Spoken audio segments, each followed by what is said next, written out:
दोस्तों अभी जा रहा हूँ विंध्यवासिनी माता के मंदिर की तरफ और प्लान ये है कि मैं पॉली बैग में कैसे मैगी बनाते हैं ये बताऊंगा आपको। पॉली बैग में मैगी बनाना कोई हेल्दी नहीं होता, नुकसान करता है, क्योंकि कहा जाता है जितनी पॉलिथीन है इनके केमिकल होते हैं और केमिकल रिएक्शन होता है अगर गर्म होते हैं। लेकिन किसी आदमी के सामने जीवन मरण का प्रश्न आ जाए तब तो एक दिन तो खाई जा सकती है। तो जंगल सर्वाइवल के हिसाब से कि आपके पास बर्तन नहीं है, पॉलिथीन है और लाइटर है। मैं तो अपने साथ गैस भी कैरी करके लाया हूँ, लेकिन अगर ना हो तो आप लकड़ी से आग जला के कैसे बना सकते हो बता रहा हूँ मैं आपको। और दूसरा, वो जो दिलदास की कहानियां हैं जो मसूरी के पास रहते थे, तो उनकी भी छोटी छोटी एक दो कहानियां बड़ी ही इंटरेस्टिंग मैं आपको सुनाऊंगा वहीं पर जहां हम चल रहे हैं। ये रास्ता देखिए, अभी रास्ता खत्म ही हो चुका है अंदाजे से। यहाँ तो थोड़ा थोड़ा रास्ता समझ में आ रहा है, लेकिन ज्यादातर जगह पे, क्योंकि जो जिस दिन ज्यादा बारिश होती है ना उस दिन पूरे में पानी चलता है।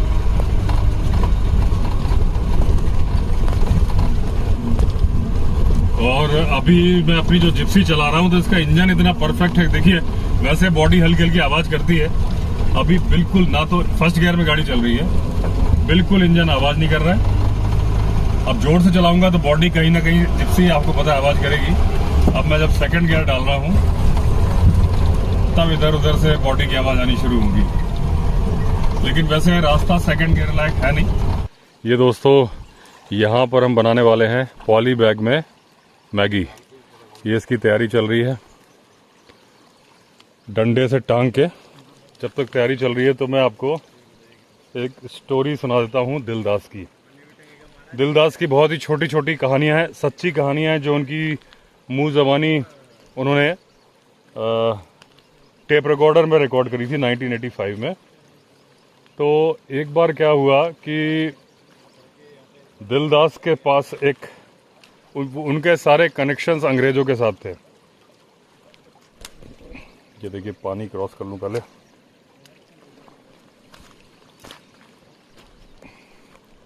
आजकल हर जगह पानी पानी है, इसलिए जूते नहीं पहनता, मैं चप्पल पहन के आता हूँ, क्योंकि फिर जूते में पानी घुस जाता है। तो उनके सारे कनेक्शंस अंग्रेजों के साथ ही थे और ये सारी उनकी कहानियां हैं 75 उसके आस 1975 भारत के आज़ाद होने के बाद। तो दिलदास के साथ वो अंग्रेज बोले कि लेपर्ड मारना है, तो लेपर्ड ने गाय मारी थी या ऐसे कोई जानवर मारा था, तो उसके ऊपर इनको बैठना था। तो जो वो अंग्रेज साहब गन लेके आए, उस गन में एक फॉल्ट था। फॉल्ट ये था कि अगर 10-15 मीटर की दूरी पर मारी जाए तो जो टारगेट लिया जाए उससे वो 6 इंच लेफ्ट को शॉट मारती थी। अगर आपने बिल्कुल प्रॉपर एम लिया वो पत्थर पे तो वो 6 इंच लेफ्ट को मारती थी। उसके बैरल में कुछ प्रॉब्लम था, तो उन्होंने बताया कि भाई इसमें ये प्रॉब्लम है, तो थोड़ा सा तुक्का मारना पड़ेगा। तो जब इन्होंने लेपर्ड का किल देख लिया तो आसपास में कोई पेड़ समझ में नहीं आया, या इनको मचान बनाने में इनको लगा कि भाई दिक्कत रहेगी, तो उन्होंने डिसाइड किया कि हम मचान नहीं बनाते, हम झाड़ियों से अपने आप को कवर कर लेते। तो इन्होंने कई सारी झाड़ियाँ काटी और करीब 8-10 मीटर की दूरी पर जहाँ वो किल पड़ा हुआ था बैठ गए। इनको उम्मीद थी कि लेपर्ड सामने की तरफ से आएगा और ये रेडी होके बैठ गए। लेपर्ड आ गया पीछे की तरफ से जहाँ ये बैठे हुए थे। तो अब जब आ गया, इन्होंने कहा, पीछे से उसकी आवाज़ आ रही थी। अब इन्होंने कहा क्या किया जाए। तब तक में लेपर्ड को मालूम नहीं चला कि ये लोग झाड़ी के अंदर हैं। लेपर्ड जैसे कुत्ता टांग उठा के सूसू करता है, लेपर्ड स्प्रे मारता है जैसे टाइगर स्प्रे मारता है।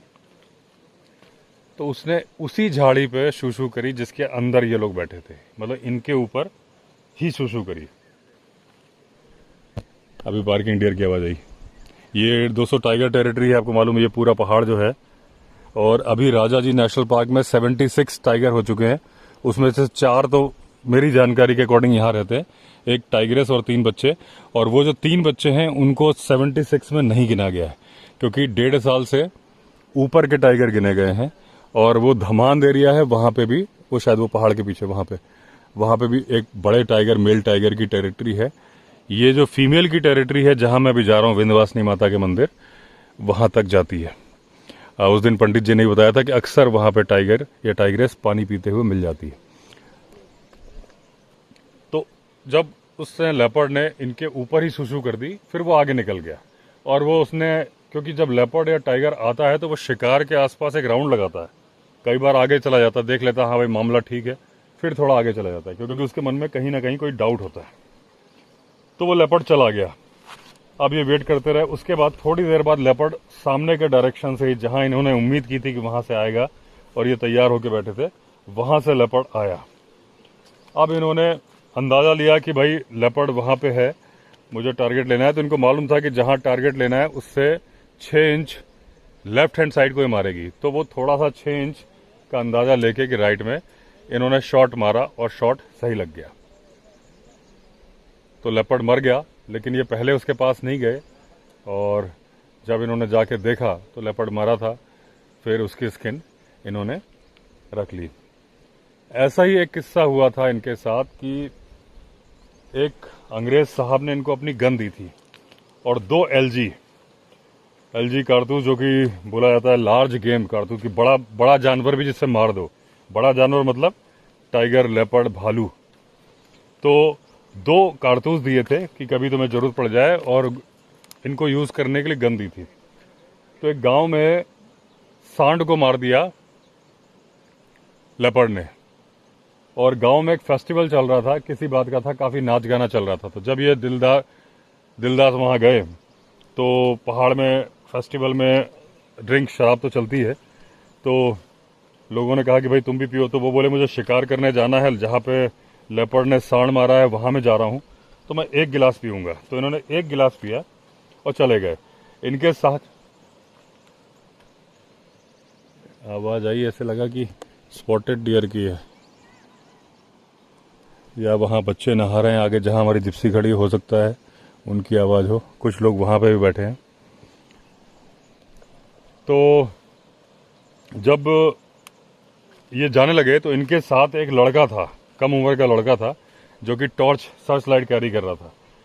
अब जब लेपर्ड आने वाला था तो उसने जोर से साउंड करनी शुरू करी, आवाज़ जो इनकी आदत होती है टाइगर और लेपर्ड की, वो आवाज़ करी। तो वो जो लड़का था वो डर के मारे कांपने लगा।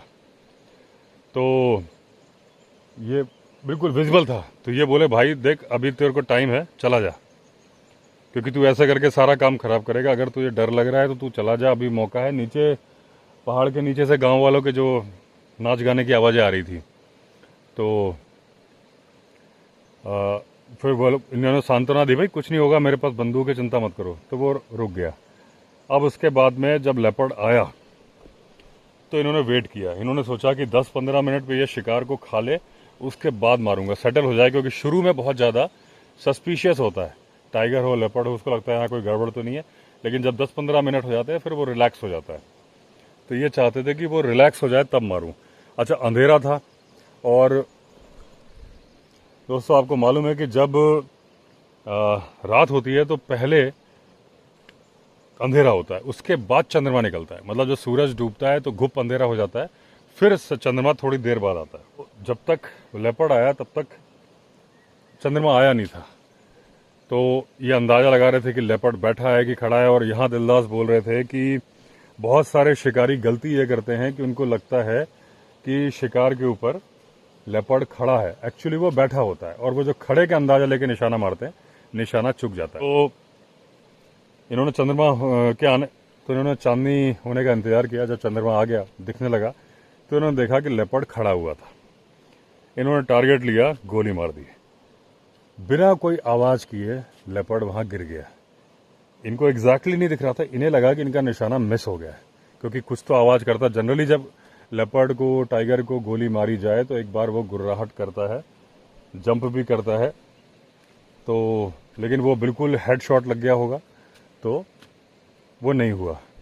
अब उसके बाद फिर थोड़ी देर में इनको पूंछ हिलती नजर आई और ऐसे डाउन हो गई। तो ये समझ गए कि अब ये मर गया। अब जब गोली की आवाज़ सुनाई दी तो उसके बाद गांव वाले आ गए, लाठी, कुल्हाड़ी और दुनिया भर की चीज़ें लेके, और सबने ड्रिंक कर रखी थी। तो जब आ गए तो फिर MCBC गालियां लेपर्ड को दे रहे थे। एक्चुअली इस कहानी का नाम ही है गाली पर, लेकिन मैं ले नहीं रहा हूं क्योंकि बच्चे भी देखते हैं। तो उसको सब बोले कहाँ है वो लेपर्ड और ये सब। तो उसके बाद में उन्होंने बताया दिलदास ने कि भाई लेपर्ड वहाँ है, जाना मत, क्योंकि अभी पक्का नहीं कि पूरी तरह मर गया है, कहीं ऐसा ना हो अटैक कर दे। तो गांव का एक थोड़ा स्ट्रांग आदमी था, उसके पास बड़ा सा लट्ठ था, वो गाली देते हुए बोला कहाँ है, और गया और एक लट्ठ बजा दिया उसको, तो वो तो मरा हुआ था। तो ये क्लियर हो गया कि भाई ये मर गया है। अब उन्होंने वहाँ से उठवाया स्किन, मतलब उसकी बॉडी को उठवाया, और ये उसकी टैनिंग करने के लिए मसूरी जाते थे। लंढौर के पास में वो एक आदमी था, उसके पास उसको देते थे खाल निकाल के, जो कि सुखा वुखा के इनको कंप्लीट करके देता था। तो वो कराई। उसके बाद इन्होंने सोचा कि ये बंदूक तो मेरी नहीं थी, उन अंग्रेज साहब की बंदूक थी, तो ये इस खाल पर उनका हक है। तो इन्होंने वो खाल ले जाके स्किन दे दी उन अंग्रेज साहब को, क्योंकि उनकी बंदूक थी, उनकी गोलियां थी। तो इस तरह से छोटी छोटी कहानियां हैं, रियल लाइफ स्टोरी हैं दिलदास की। एक वो भालू वाली स्टोरी तो मैंने आपको सुनाई ही थी शॉर्ट्स वीडियो में, लेकिन मैं इसमें बता देता हूँ कि एक फिल्मी कलाकार हैं, उनके पिताजी जो कि नवाब थे, मैं उनका नाम नहीं ले रहा क्योंकि थोड़ा सा मजाक की बात है। तो उन्होंने कहा कि भाई भालू मारना है, तो दिलदास से कांटेक्ट किया। ये सारे लोग दिलदास बड़े फेमस थे, क्योंकि इनको जंगल के बारे में पूरी जानकारी थी, कौन सा जानवर कब मिलेगा, कहाँ मिलेगा, सब इनको मालूम था। तो उन्होंने कहा कि भालू मारना है। तो ये नियर टाइम पे कि भाई इस टाइम पे आप आ जाइएगा, इन्होंने ढूंढ लिया। तो एक रवीन पे एक भालू सोता हुआ दिख गया, दिलदास के पास में बंदूक भी थी। तो अब बहुत टाइम लग रहा था, नवाब साहब आ ही नहीं रहे थे, तो इन्होंने सोचा मैं ही मार देता हूँ। फिर इन्होंने सोचा कि नवाब साहब गुस्सा हो जाएंगे, तो इन्होंने वेट किया। अब नवाब साहब पालकी में आए, कई सारे आदमी थे। उसके बाद में जब उन्होंने कहा कि साहब मारिए उसको, तो उन्होंने पहले अपने लेगिंग्स चेंज किए, और उसके बाद उन्होंने कहा पान लाओ। जब पान तमाकू वगैरह डाल के उनको पेश किया गया, उन्होंने खाया। उसके बाद बंदूक को कपड़े से पूरा साफ करवाया, सामने भालू सो रहा है। ये सारा प्रोसेस जब उन्होंने कर लिया, उसके बाद उन्होंने गोली मारी। गोली प्रॉपरली नहीं लगी, भालू को लगी साइड में, पेट वगैरह में कहीं, और वो भाग गया रवीन की तरफ। अब वहाँ कौन जाए, तो दिलदास ने कहा कि मैं जाता हूँ। तो नवाब साहब ने कहा कि हम भी चलेंगे, लेकिन फिर वो पालकी में चले। पालकी में जब नीचे गए, उसके बाद में तो ये अंदर अंदर झल्ला रहे थे दिलदास। इन्होंने कहा कि मैं इतने बड़े बड़े अंग्रेज साहबों के साथ गया, सब पैदल चलते थे, पहली बार देख रहा हूँ कि कोई शिकार करने पालकी में बैठ के जा रहा है। फिर जब नीचे गए और एकदम पास में वो बैठा दिख गया, उसके बाद में क्योंकि घायल था, फिर गोली मारी तो भालू मर गया। तो दिलदास ने कहा कि भाई वो भालू खुद मरने आया हुआ था, वरना 4 घंटे वो सोता रहा। जब नवाब साहब आए, उठा नहीं। उसके बाद उन्होंने बंदूक साफ करी, पान खाया, अपनी लेगिंग चेंज करी।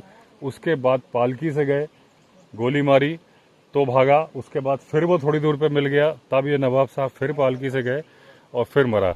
तो वो उसकी मौत आई थी इसलिए मर गया। और बोला इतनी रईसी, इतनी नजाकत के साथ शिकार करते हुए दिलदास ने अपनी जिंदगी में कभी किसी को नहीं देखा था। अब दोस्तों वो अपनी मैगी की तैयारी हो गई है पॉली बैग में, चलिए वो बना के दिखाते हैं आपको। यहाँ पे हम गैस यूज कर रहे हैं क्योंकि मेरे पास ब्यूटेन का सिलेंडर है, और क्योंकि यहाँ पे जितनी लकड़ियाँ गीली हैं, अगर मैं लकड़ी जलाऊं तो टाइम लगेगा।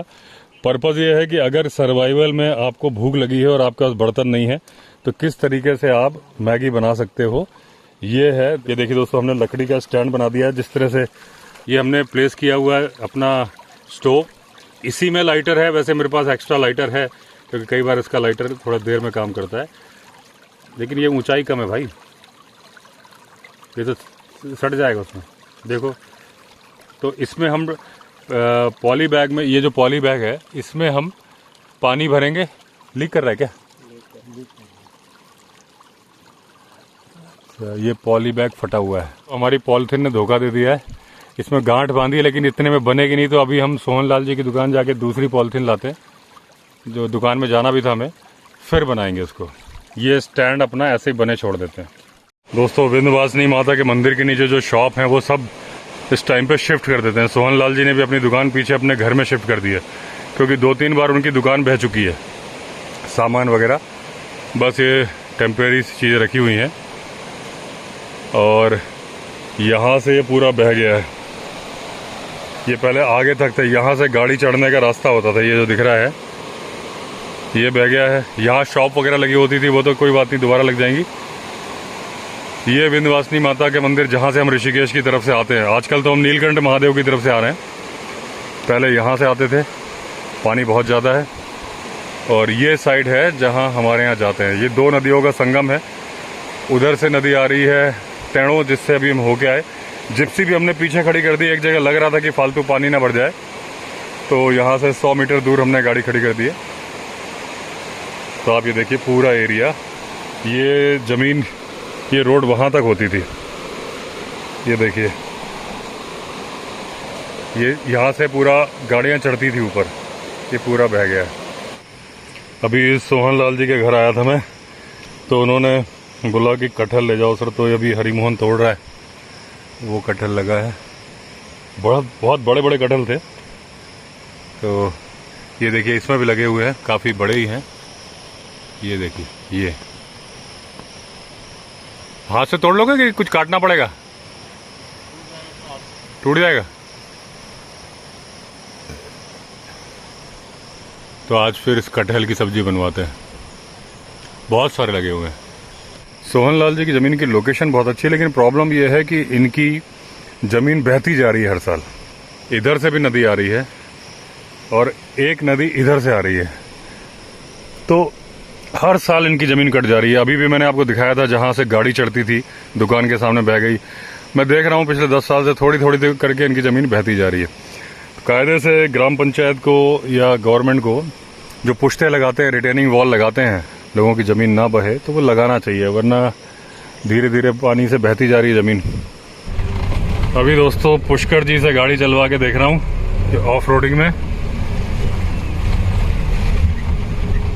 तो अभी तो ठीक चला रहा है कि आगे कहीं गाड़ी में कोई प्रॉब्लम नहीं होनी चाहिए। ये देखिए, ये बिल्ला पत्थर है, मैंने कई बार दिखाया है हर वीडियो में। पानी का फ्लो देखिए कितना तेज है।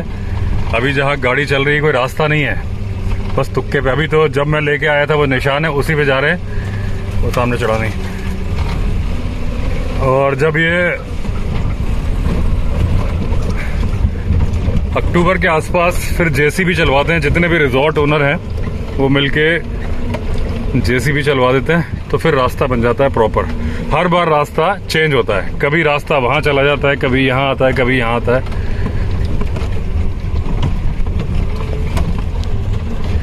अभी हमने सोहन लाल जी की दुकान पे जाके पॉलीथिन ली है, क्योंकि पॉलीथिन में छेद था तो मैगी बनती नहीं है। अब ट्राई करते हैं। पीने का पानी निकालने के लिए गड्ढा बनाया है, इससे पानी निकाला है, क्योंकि बहता हुआ पानी में काई है। तो यहाँ कहीं भी गड्ढा खोद दो ना, तो फ्रेश पानी निकल आता है पीने वाला। अब जो पॉलीथिन हम लाए हैं उसमें भी लीकेज है, तो ट्राई करते हैं। पहले चाय बनाते हैं, उसके बाद फिर मैगी बना के देखेंगे। ये दोस्तों इस बार जो है ना, हमने इस केटली के अंदर चाय पत्ती भी डाल दी, क्योंकि वो टी बैग वाली चाय में उतना मज़ा नहीं आता। तो दूध पत्ती सब डाल दिया इसी में। और यहाँ का आप नज़ारा देखो, ये पीकॉक की आवाज़ आ रही है, लेकिन इस टाइम बारिश में पीकॉक उतने नज़र नहीं आते यहाँ पे। और एनिमल साइटिंग में जब बारिश का जो मानसून का मौसम होता है, उसमें एनिमल साइटिंग बहुत कम होती है। उसका रीज़न क्या होता है कि ऊपर तक पानी अवेलेबल हो जाता है। ये भाई साहब आ गए हैं, तो जानवर जो वाइल्ड लाइफ है, डियर वगैरह ऊपर चले जाते हैं, क्योंकि पेड़ों की जड़ के नीचे पानी मिल जाता है। उसके चलते जो प्रीडेटर्स हैं वो भी ऊपर ही रहते हैं। और जब मानसून ख़त्म हो जाता है, पानी ऊपर नहीं होता है, तो फिर वाइल्ड लाइफ भी नीचे आती है, और फिर टाइगर लेपर्ड भी नीचे ही आते हैं। तो जो लेपर्ड है, जो कि गांव के जानवरों पे फीड करते हैं, वो तो नीचे ही रहेंगे। इस साइड ये आपको पता लेपर्ड टेरिटरी है। टाइगर टेरिटरी और जो बड़े वाले लेपर्ड हैं वो ऊपर ही रहते हैं। इस टाइम मानसून में साइटिंग बहुत कम होती है। और इस टाइम पे, शाम के टाइम पे आप देखते थे पहले कितनी कॉल हो रही होती थी पीकॉक की और दूसरे जानवरों की। अभी पीकॉक की कॉल हो रही है काफ़ी अंदर से, लेकिन इतनी ज़्यादा नहीं है, क्योंकि पानी इजीली अवेलेबल है ऊपर। ये जो बहता हुआ पानी से मछली भी आ रही है।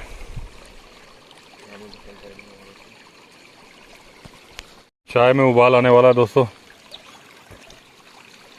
हल्का सा ढक्कन खोल दिया इसीलिए। ये देखिए, थोड़ी देर में उबाल आने वाला है। ये दोस्तों आ गया उबाल। ये प्रॉपर चाय बनी है आज, क्योंकि जिस तरीके से चाय बनती है वैसी बनाई हमने। दोस्तों ये बन गई चाय हमारी। अब चाय पीते हैं, उसके बाद बनाते हैं पॉलीथीन में मैगी। तो हमने पॉलीथीन के अंदर पानी भर के इसमें पहले डाल दी मैगी, और इसके साथ जो मसाला होता है इसका वो भी डाल दिया। अब क्योंकि इसमें पानी होता है इसलिए पॉलीथीन गर्मी से पिघलती नहीं है, और फिर ये बॉयल हो जाएगी। तो सर्वाइवल है कि इन केस आपके पास बर्तन ना हो तो आप इस तरीके से बना सकते हो। तो जो हमने डंडी बांधी है इसकी हाइट कम हो रही है और दूसरी डंडी हमें मिल नहीं रही है, तो हाथ से पकड़ के ट्राई कर रहे हैं।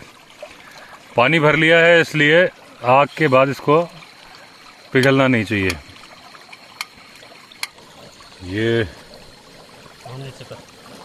आग जला दी हमने। अभी तक देखिए बिल्कुल आग के ऊपर है, वो पॉलिथीन नहीं पिघल रही है। ये मैगी उबल चुकी है, अब इसको निकालना है, प्लेट में निकालते हैं। अब दोस्तों बन गई है, इसको प्लेट में डालते हैं और फिर खाते हैं। दोस्तों मैगी बन के तैयार हो गई है। एक प्लेट लाए थे, बाकी ये लोग डिस्पोजेबल लाए थे। तो कितनी 2 पैकेट बनाई थी ना हमने, तो ये 2 पैकेट मैगी थी, तो हम लोग शेयर कर ले रहे हैं। तो प्लेन मैगी बनाई है, कुछ वेजिटेबल नहीं डाली। चल जा रहा है नीचे, वो देखिए ये जैकल है।